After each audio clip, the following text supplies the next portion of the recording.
Yap, di sini yang kita bahas adalah seputar brake pad dari Crowder 16L yang memang ditujukan untuk kaliper baik untuk road maupun MTB dari Shimano. Dan yang menarik di sini adalah harganya yang biasanya mungkin untuk L50A sekitar 250 ke atas, tapi untuk Crowder ini sekitar 200. Ya, kurang lebih sekitar 200. Dan yang akan kita cek kali ini adalah pertama spesifikasinya, kemudian apa saja yang bisa kita dapatkan dari brake pad ini, kemudian tampilan setelah terpasang, dan testing secara live di turunan. Mari kita mulai. Dan berikut packaging yang bisa kamu dapatkan untuk pembelian brake pad Crowder 16L. Dan di bagian belakang bisa kita cek apa saja kaliper yang support untuk brake pad ini. Sebagian besar adalah Shimano. Untuk SRAM ada seri sendiri untuk Crowder. Dan let's take a look bagaimana bentuk dari brake padnya sendiri.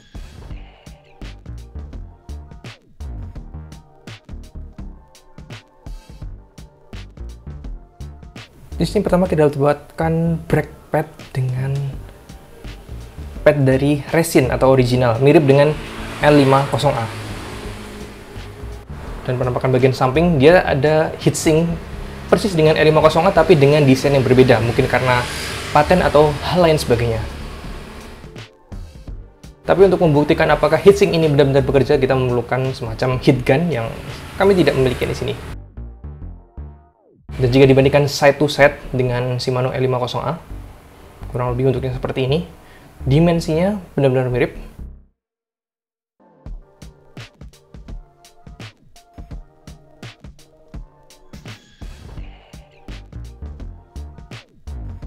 Hanya saja untuk brake pad Crowder ini memiliki detailing yang sedikit daripada Shimano L50A jika kita lihat bagian dalam seperti ini. So, bagaimana dengan beratnya? Untuk L50A, dan ini sudah use ya, sudah terpakai beberapa kilometer, dengan pegasnya sekitar 18 gram. Ini untuk brake pad sepasang. Untuk Crowder, sepasang brake pad dan pegasnya 20 gram. Hanya 2 gram lebih berat. Untuk kaliper yang saya gunakan di sini adalah Shimano Ultegra R8070 dan menggunakan rem dari R8020. Mumpung lagi dibuka, ini saya bersihkan dulu untuk bagian dalamnya menggunakan cairan khusus untuk disc brake cleaner. Bisa cek di pojok kanan atas.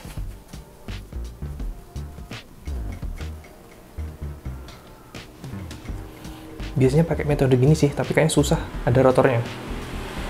Jadi oke, kita anggap bersih dan langsung kita pasangkan kalipernya. Sorry, brake padnya. Nah, untuk Crowder di sini ada tanda L dan R-nya di bagian pojok kiri atas, kiri bawah. Nah, ada di sini. Pastikan tidak terbalik. Biasanya kalau terbalik tidak akan terpasang sih. Dan jangan sampai menyentuh bagian dalamnya ini, karena tangan kita mungkin berminyak atau kotor, membuat remnya bermasalah. Oke, dan langsung fit, tinggal kita kunci dengan bolt dan pin.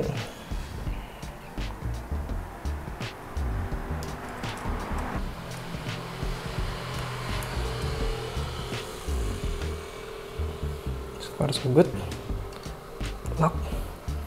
Kita cek pengeriman di awal.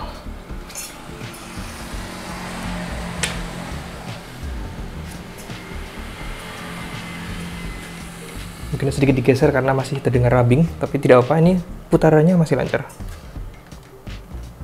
Oke, dan kurang lebih seperti inilah tampilannya setelah terpasang di Ultegra R8070.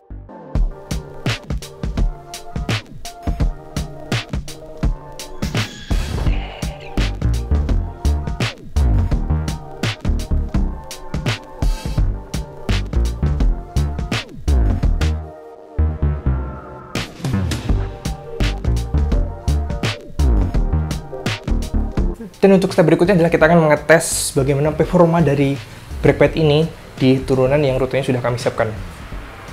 Mari kita mulai. Di depan ini adalah titik tertinggi untuk rute yang dilewati pagi ini, dan akan kita start untuk tes brake pad Crowder-nya.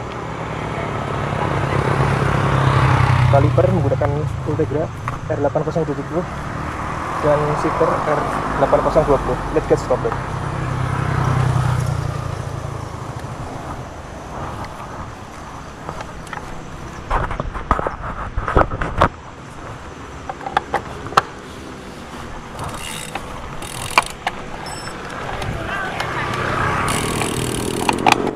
rute yang kami lalui kali ini adalah sekitar di Kecamatan Cangkringan, dan ini adalah jalan baru.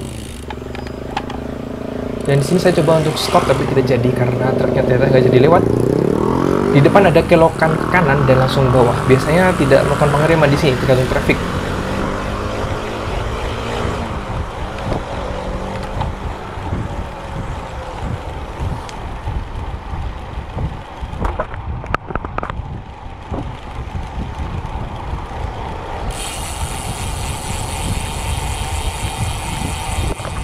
Di sini saya coba untuk build speed karena di depan tuh ada belokan ke arah kiri yang merupakan pertigaan.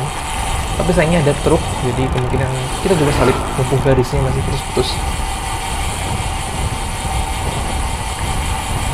Dan ternyata salah satu jalan di depan sudah garis tak putus.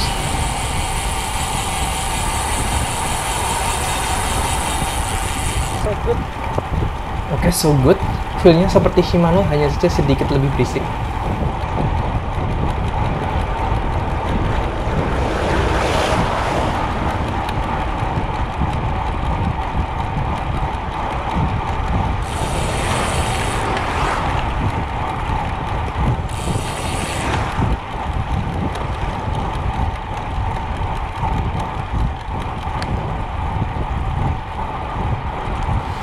Di depan nanti juga ada belokan langsung turun, dia belok ke kanan. Seharusnya jika bisa build speed di sini bisa tes ketika braking di belokan tersebut. Dan ternyata ada hal yang tak terduga di sini. Ada truk yang membuat saya harus mengerem mendadak, dan untungnya rem ini benar-benar sigap. Terdengar bunyi cit tadi dan langsung berkurang kecepatannya. Oke, kita coba di kesempatan berikutnya. Masih ada banyak turunan di sini.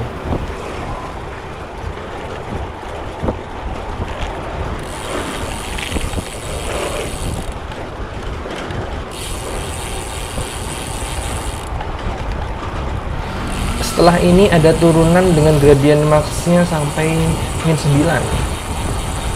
Sorry, naiknya 9% ya, Pak. Turunnya jadi min 9.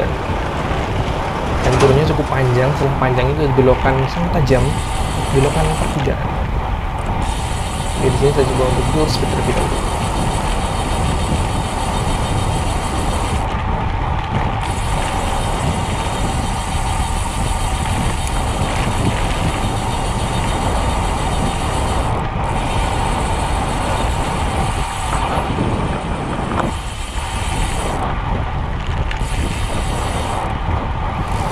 Di kanan jalan terlihat kantor Kecamatan Cangkringan.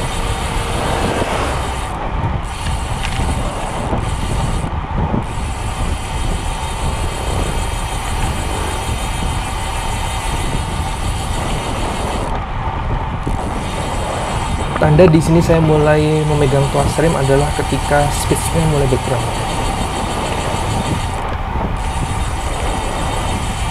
Dan belum di sini ya, soalnya belokannya belum terlihat.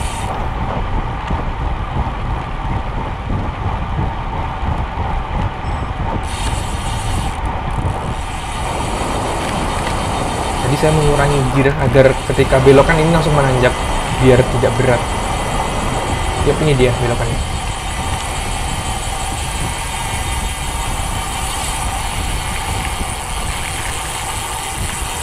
Ya, ini sesuai ekspektasi sih, minimal dia performanya mirip dengan Shimano L50A.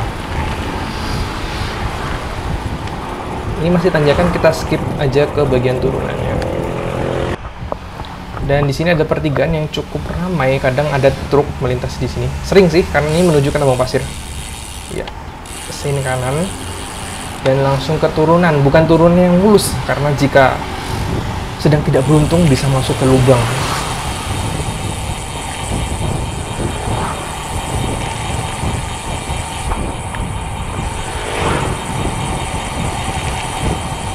Ujung dari turunan ini adalah sebuah pertigaan yang mana harus benar-benar slow, karena jika tidak bisa berhadapan dengan kendaraan yang lewat dari kanan dan kiri.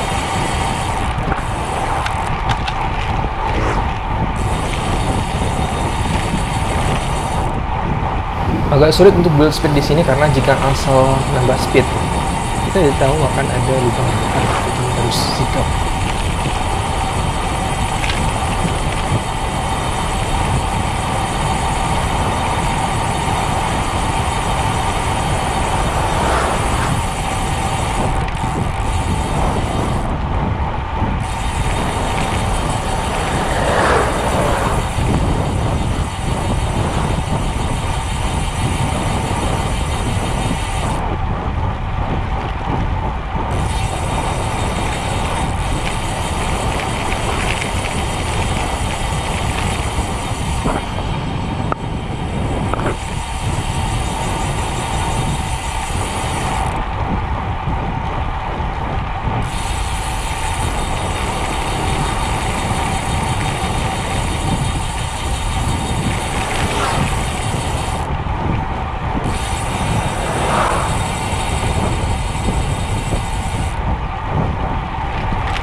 Sudah terlihat perempatan ya, bukan pertigaan.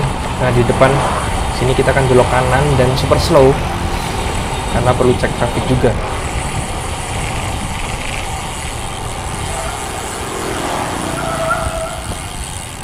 Feel-nya benar-benar langsung ini sih, decelerationnya tuh bekerja dengan sangat baik. Tidak ada kayak momen apa sebutannya, brake loss dan lain sebagainya. Power untuk brakingnya ada.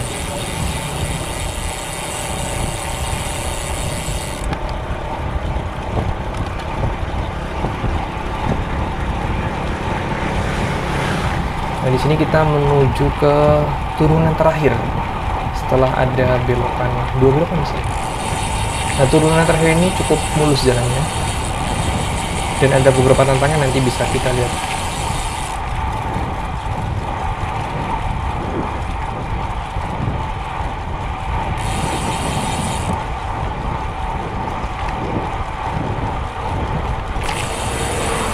Belok kiri. Nah, ini jalan baru, jalan jangkringan. Bukan jalan baru sih, tapi jalan mulus yang benar-benar lama. Soalnya, nah, disinilah jalan baru. Di depan sepertinya ada akan 2 titik braking. Yang pertama adalah braking di perempatan yang cukup ramai tapi sempit. Ada kemungkinan bisa langsung lurus jika kendaraan di kanan kiri stop, atau kita perlu mengurangi kecepatan dengan sangat lambat untuk cek kanan kiri. Dan belokan, dan stop terakhir adalah bukan stop sih, braking terakhir untuk kita belok kanan proses menyeberang jalan. Dan biasanya itu benar-benar brakingnya harus ditekan dengan sangat kuat karena sampai benar-benar stop. Oke, kita menuju braking zone pertama sebelum yang terakhir.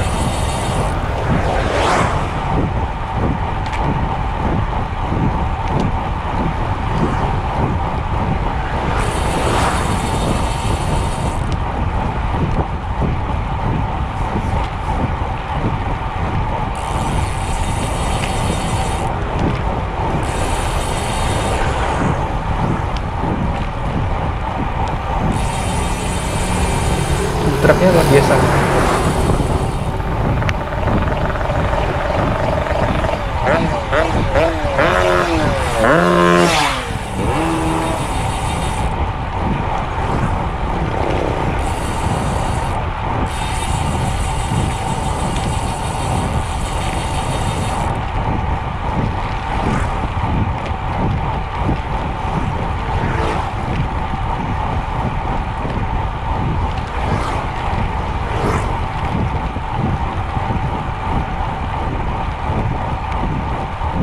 Nah, di depan ini ada perempatan yang kadang cukup ramai, jadi saya tidak berani kalau harus lurus jika sendirian seperti ini. Kadang harus benar-benar mengurangi kecepatan untuk cek kanan kiri. Sepertinya bukan ini, tapi masih agak ke depan. Terus sebentar. Nah, ini dia. Karena ini sisi kirinya pasar. Yuk, mengurangi kecepatan sampai 25 km per jam. Sip, aman. Lanjut. Dan menuju ke titik braking terakhir untuk proses menyeberang jalan. Biasanya dibantu oleh mas-mas dengan mobil.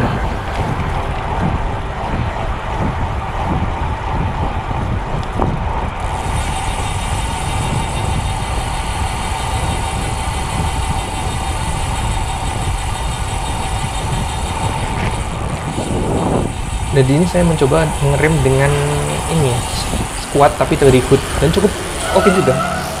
Kesimpulannya adalah performanya tidak kalah jauh dengan L50A, bahkan bisa dibilang sama. Hanya saja saya merasa untuk noise-nya sedikit lebih besar ya, entah karena masih baru atau lainnya. Terima kasih perhatiannya dan kita kembali ke studio. Yap, cukup sekian seputar Crowder 16L untuk Shimano. Jika ada pertanyaan, sampaikan di kolom komentar di bawah. Terima kasih perhatiannya dan sampai jumpa di video mau goes berikutnya.